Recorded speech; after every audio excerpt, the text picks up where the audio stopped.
মাগুরার শ্রীপুরের জারিয়া গ্রামে শিশু আসিয়ার বাড়িতে চলছে শোকের মাতম। ৮ বছরের শিশুকে ধর্ষণের বিষয়টি মানতে পারছেন না কেউ। অনেকে শিশু আসিয়ার পরিবারকে জানাচ্ছেন সমবেদনা, কেউ করছেন কবর জিয়ারত, আবার কেউ ঘৃণা থেকে আক্রমণ করছে অভিযুক্ত ধর্ষক হিটু শেখের বাড়িতে। এই ঈদে জামা জুতো অ্যাক্সেসরিজের ডিসকাউন্ট।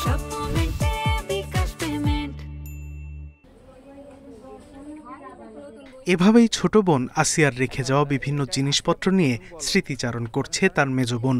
শিশুকালে খেলাধুলায় মাতোয়ারা সেই আসিয়া আর ফিরবে না কোনোদিন। 4 ভাই বোনের মধ্যে আসিয়া ছিল তৃতীয় সন্তান। বিকৃত লালসার শিকার শিশু আসিয়ার নির্মম মৃত্যু মেনে নিতে পারছেন না পরিবার ও গ্রামবাসী। শিশুটির বিদেহী আত্মার মাগফিরাতের জন্য কবর জিয়ারত করছেন তারা। অভিযুক্ত ধর্ষকদের দ্রুত বিচার সম্পন্ন করার দাবি। আমি সর্বশেষ ফাঁসি চাই, যাতে দ্রুত 2-1 বলের ভিতরে ফাঁসি হবে। ফাঁসি না হলে ফাঁসিটা আরো আগে হওয়া উচিত ছিল। আমার মেয়ে মরার আগে। এখনো তো আত্মা শান্তি পাইনি। এই বছর খেলে বেড়ানোর কথা ছিল, কিন্তু আজ নিষ্ঠুর এক অসহিংসতা ঘটনার কারণে আজকে দুনিয়া থেকে বিদায় নিল আসিয়ার এই নরপিশাচ যে কি করেছে তার সর্বোচ্চ শাস্তি দাবি করছে।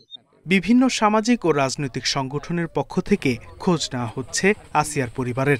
শেষ পর্যন্ত পরিবারের পাশে থাকার আশ্বাস তাদের। আমরা প্রশাসনের কাছে আহ্বান জানিয়েছি যে বাংলাদেশের সকল ধর্ষকদেরই যেন একটা আইন করে সেই নির্দিষ্ট টাইমের ভিতরে ধর্ষণের সাজা নিশ্চিত করা হয়। একটা ধারা হলো ধর্ষণ করেছে, আর একটা ধারা তাকে ধর্ষণ করার পরে সে মারা গেছে, এবং অতএব এটা স্পেশাল ট্রাইব্যুনাল মাগুরাতে বিচার হবে। এদিকে শিশু আসিয়ার মৃত্যুর পর অভিযুক্ত হিটু শেখের বাড়ির ভাঙচুর ও অগ্নিসংযোগের পর শুক্রবার তার বাড়ির পাশে থাকা কয়েকটি গাছ কেটে নিয়ে গেছে স্থানীয়রা। Independent news.